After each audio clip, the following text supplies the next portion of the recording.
Alright guys, so Merry Christmas for everyone. As you can see, I got that piece of crap back there. So that's a new, to me, really crappy, bad Vf3. I believe I talked to you a while back, maybe a couple of years ago, on about that machine. I believe I said I was looking at one. So yes, this is the one. I thought it was a Bf2, but it's actually a Bf3. It was a mess to get it down here. I got that little forklift over there and my bigger one over there out there, but that's a really old. That's back on the 70s, and it did work. I ended up putting one on the front and one on the back.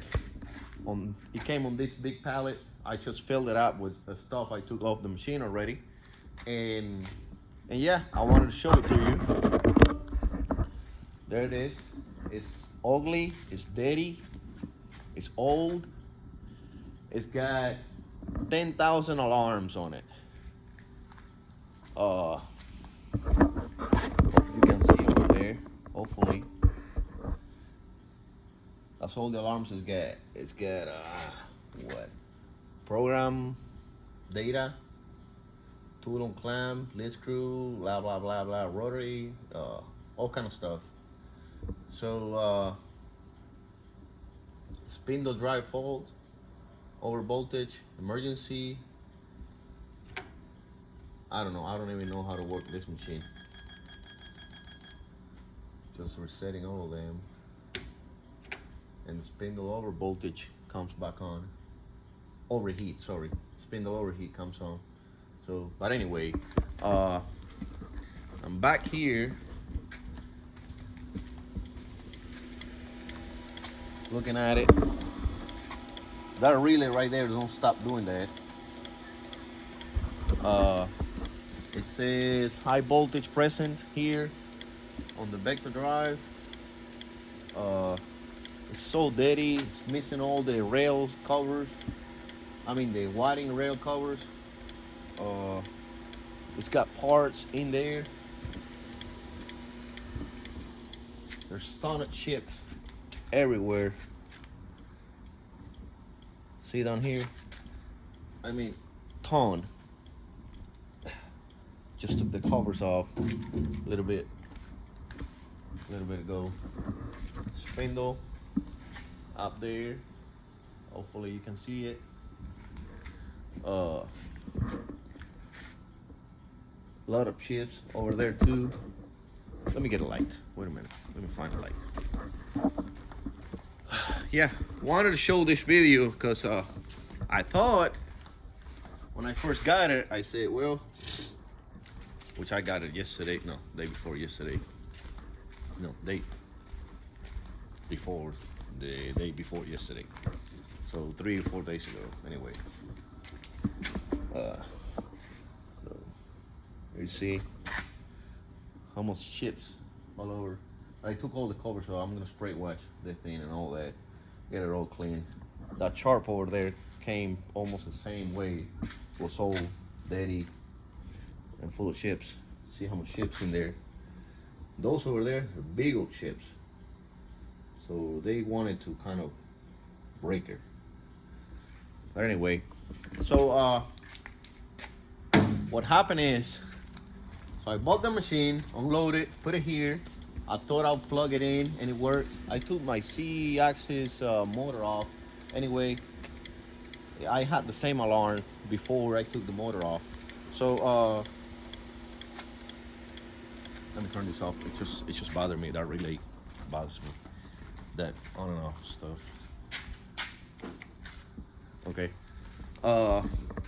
So on one of the drive here, this one right here, which I believe it used to be here. I believe it used to be B axis or A or B. I don't know, B, something like that. Anyway, this one here already says bad servo. So as soon as I opened this door a few days ago, I saw that. I said, okay, let me go online and find one of these. I went to eBay and yeah, there's plenty of this out there. But the thing is, these things they go for $500 use. Uh, in so $500 here, and if I got another one, which they all turn the green light. Besides this one popped the fuse. I even took it apart and put another fuse in it, and it popped the fuse again like right away. So let's just say that one only, that's $500. Besides all the other codes over there, they could be related to the same stuff. I don't know nothing about these machines. All of this looks like everybody have been messing with this. Like like I said, none of the covers or the wiring hardened rails or the wiring rail covers or whatever, none of them are here. So this being a machine that somebody has, somebody went through it. I mean, a lot of people gone through it. So it's a mess. I could put it back to work, and maybe it would work good. But just number wise, it don't make any sense. Because this, like I said, only one is $400. If I gotta buy anything else on this machine, if that is only $400, anything on this machine it's gonna be $500, right? So I will say, if I'm gonna burn 1 or 2 or 3 grand on this machine, which it's not burning. I enjoy this. Like I said, I don't do it for money. I just enjoy fixing these machines, retrofitting them or whatever. And I always wanted a Haas. They look really simple to me to retrofit. It's got that umbrella, carousel deal. I mean, tool changer. And it's got just a little motor, DC motor to turn the umbrella, and another DC motor to move the umbrella in and out of the spindle area or whatever. So they all look like, it can be really easy to retrofit, right? And like I said, if I'm gonna burn 2 or 3 grand on a machine, on using the old parts, like old servo drive that they will break anytime, and they could break anytime because I'm buying them used. I can buy them new. If those are used, imagine what new would take. But anyway, the controller, I don't know if it's, I'm gonna have any problem with the controller right here. So I'm definitely really thinking about retrofitting this. And you're gonna say again, Mach3. Yes, I like my Mach3. It works. It works, and it does whatever I want. Anything. I can change it. I can program it. I can do anything to it, to Mach3. I don't have to stick to whatever is, whatever is being done to it, to however the machine was built. I don't have to do that. I can just custom do it like I want. And that is the point of having this kind of old machines. Like I said, and I have said it on different videos, I love the Sharp. That's a strong machine. It works perfect. But there are things that I hate. Like, I got tools only from 1 to 24. I never use them all anyway, but it's kind of painful to go into Bobcat and program something and always have to remember that you can only have tools from 1 to 24 because that machine was not built. And it could be, I don't know, maybe somebody can fix the DNC or whatever the tool change it relates to do the tool change. But I always got to remember the tool that I picked from Bobcat, let's say tool 89, here it's gonna be tool 25, I mean 24 or 21 or 11 or something like that. And then I gotta set it on that position and remember that. So it's not like I do Mach 3. On Mach 3, yes, a lot of people complain and all that, but it's simple on many stuff. Like uh, the way I got it set up, uh, I got 1 to 99 tools on it, and that's the way I got my post processor. I mean my Bobcat set up. So I just pick up my tool and send it to the post processor, and I don't care as long as I put that tool into the carousel and number it, my M6 is gonna be able to find that tool, move the carousel to the right position and all that. On that one there, it's gonna be the number from 1 to 24. That's one thing I hate from that machine. I love it, perfect machine, strong, it will cut anything. But if I'm gonna burn some money here, I definitely don't want to have those problems, and so I'm gonna retrofit it. Definitely, that's my idea. I already made some numbers, and that's what I'm about to burn, like 3 grand total. You know, that's my screen setup, because I'm not gonna use the same. I mean the same Mach 3 with almost the same screen setup, but I want if I can get him to do that. I don't know if he's still doing it. I want Sam to work on my setup and make me one of those screen setups that it looks like Haas, right? That it looks like this setup, like this, Haas deal. Maybe if he can. If not, I will just use it the other way, because that one is so handy. It works fine. My biggest concern, day before yesterday, when I first got the machine, was I didn't know about my spindle orientation. And because I said, okay, if I change this machine, so if I retrofit this machine, my biggest problem always been, and this is not only mine, 100% everybody that does a retrofit, the biggest problem is spindle orientation. So you can do your tool change and your spindle is oriented on the right position for your carousel or your tool arm or whatever to come in that position, so it will line out with the dogs on it. Unfortunately, this one is a 97. It's a newer model from whatever they call, and I found out this last night. They came out with one that has got a shot pin deal. So pretty much you will turn on your spindle at low RPM, and at the same time you will send that output and that pin will come out. So when your spindle is turning, that shot pin is gonna fall into that slot and lock the spindle in that position, so you're already oriented, right? And then you can do your tool change once you get on that position. On this one here, being a vector drive machine, it's always running on a closed loop, just like I do on the Brothers. I had to put that motor over there. That motor cost me more than anything on that machine, just because I needed the spindle to be lined up with the tool changer, so I didn't break nothing. I tried many things, and I ended up buying a really expensive motor and drive to be able to do positioning control or orientation control to do my tool change. So that's not an option for me. I can spend $2,000 or $3,000, $4,000 just on something like that. I'm talking about this deal. That one there, it was expensive anyway, but it was not that expensive.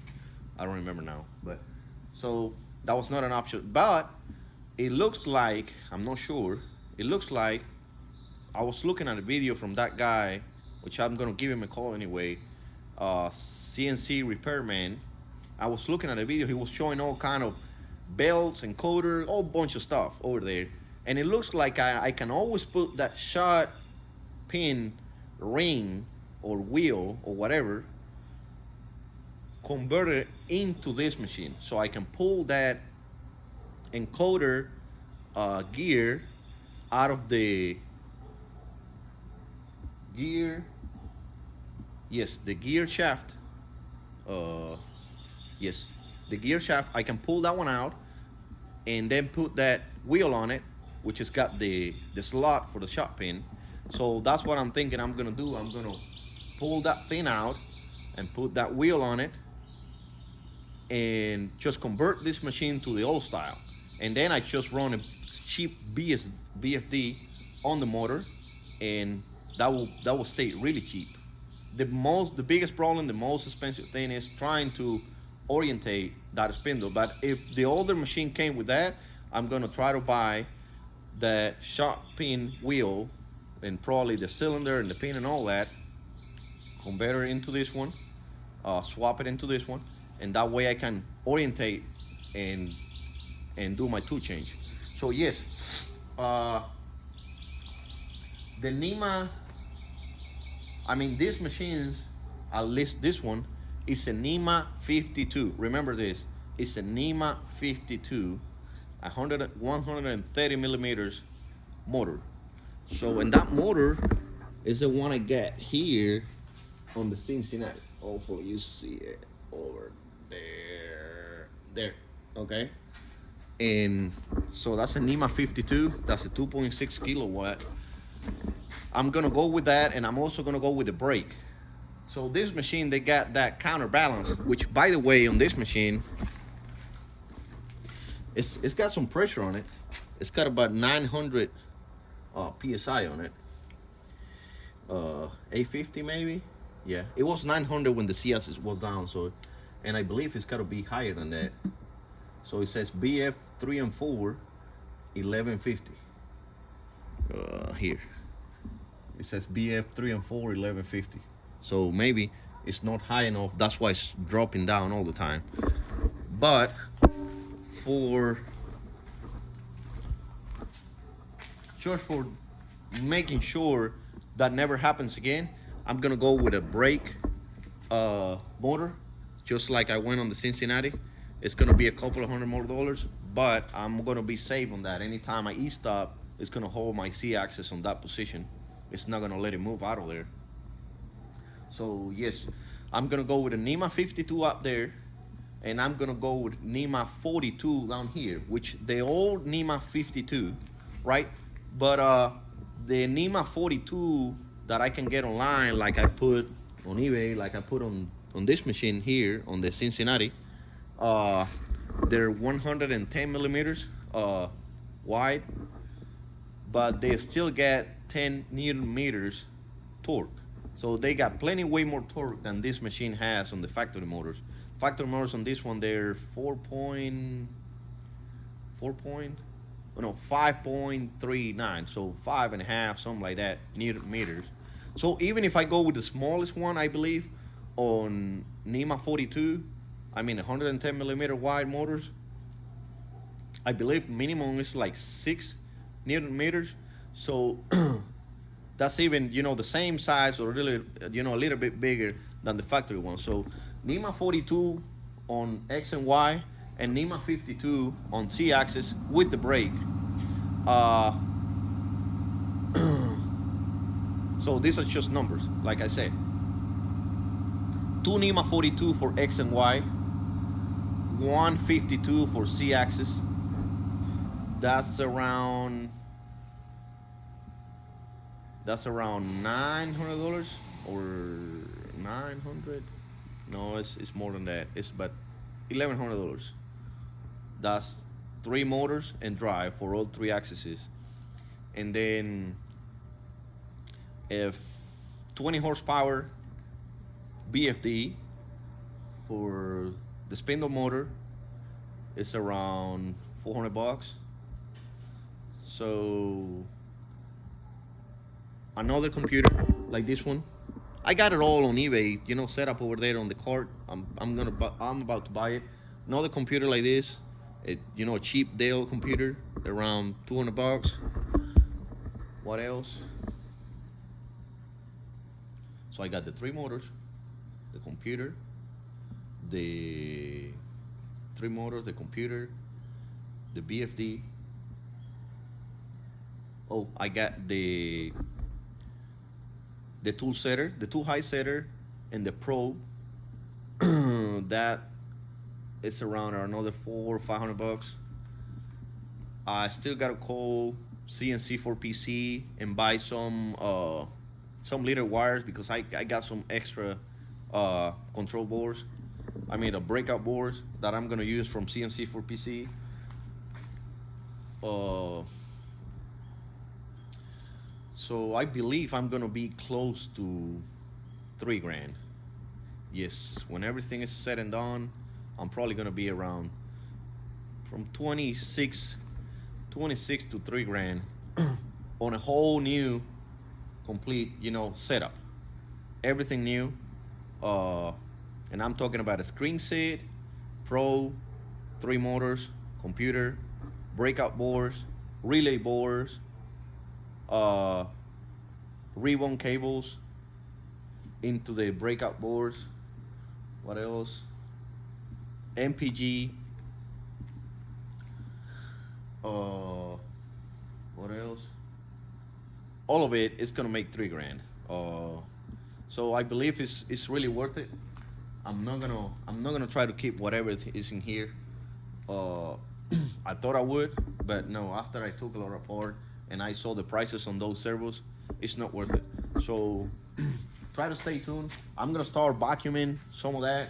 I turned my what do you call my face converter on just to show you uh, what she does. Maybe you have some idea on what the deal is.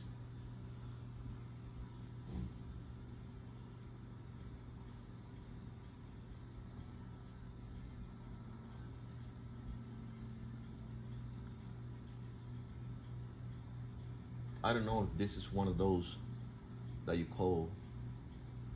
See, I got servos, alarm, I believe alarm 102, 257, 254, spindle overhead. Then if I go either one this way, it got a list of all the alarms, right? So I don't want to mess with that. That's gonna be a headache. And one thing that I hate the most is depending on somebody telling me, start looking here, check over there, this and that. I'd rather just tear all of this down and put new motors in it, clean it all good, grease it, and just go from there. I believe it's gonna be that route is gonna be better than just trying to mess with this and just keep calling people and driving myself crazy trying to find the right stuff for what I need on the machine. So yeah, that's what I'm about to do. I'm gonna clean it out, get the chips off, gonna start ordering some parts. I'm gonna order it all at once. I believe that way I can do it now. I couldn't do it, when I was doing those machines. I was buying, stuff little by little. But on this machine, I'm gonna go ahead and order all of it and be done with that. And it's always gonna, I'm always gonna have some stuff missing. And the one thing that I won't be able to tell you how much it's gonna cost me is time and work. So I will have to sell someone of my family if I need to pay the time I'm gonna spend on this piece of crap here. So yeah, but I'm just gonna enjoy it. I'm gonna enjoy this, yeah. Because yeah, we always count, how much money we spend on this, on that, and this and that. But we never count, not when we're enjoying it, we never count the amount of time that we spend trying to fix some old stuff like this. All right? So like I said, I'm gonna call that guy, the CNC repairman, because I saw he got a bunch of those shot pin rings and stuff like that. Let him explain me what I need, and hopefully, we can deal something out for me to just fit that whatever they sell or whatever they used to have on the older machine, fit it into this one, so I don't have to worry about my spindle orientation. And I believe, just remember that, I believe that's the easiest way to retrofit a machine. always look for, when you're retrofitting a machine with enclosure and a spindle orientation. Nothing else matters. There's nothing else matter money-wise, definitely. But the most expensive things that you have on retrofitting a machine, 100%, 100%. I'm sorry for that compressor. 100% is a spindle orientation, because you will have to have a really high dollar servo spindle motor or whatever. And building an enclosure for a machine, it's crazy. I mean, I've been thinking about building me an enclosure for the Cincinnati. I love that machine. That machine is solid. Spindle orientation is beautiful. It's a mechanical, hydraulic spindle orientation. And I always been thinking about building a nice enclosure on this machine. And it gets so expensive, and it's so much time consuming. So it's not worth it. So that's why I end up on another machine with enclosure on it. I believe I'm gonna enjoy this one more on doing, because the enclosure is done. The spindle orientation is gonna be easy, quite easy, and it's just gonna be pretty much, just like I said, it's gonna be easy. It's not gonna be time consuming, going crazy, all that kind of stuff, like it happened on my brothers. That thing just took my brain off trying to orientate that machine, and I end up just buying that motor out there, and that's the only way I've been happy with. The only way I have been happy with it, just a spindle orientation and enclosure. The only thing you need in the machine. So if you're gonna buy a machine to do a retrofit, make sure you buy a machine that has a spindle orientation and enclosure. The rest is not a problem. It can always be done. Everything can be done. Besides that, I mean, it can be done cheap. The spindle orientation and enclosure, they get too expensive. All right, guys. Well, I'm sorry I talked too much. I was trying to explain you and hope you get something from this. Like I said, like I always say, my mistakes. I made a mistake. It's not a bad mistake, but I made a mistake to put a lot of money. That machine has everything I need on this machine now. Everything I got on that machine.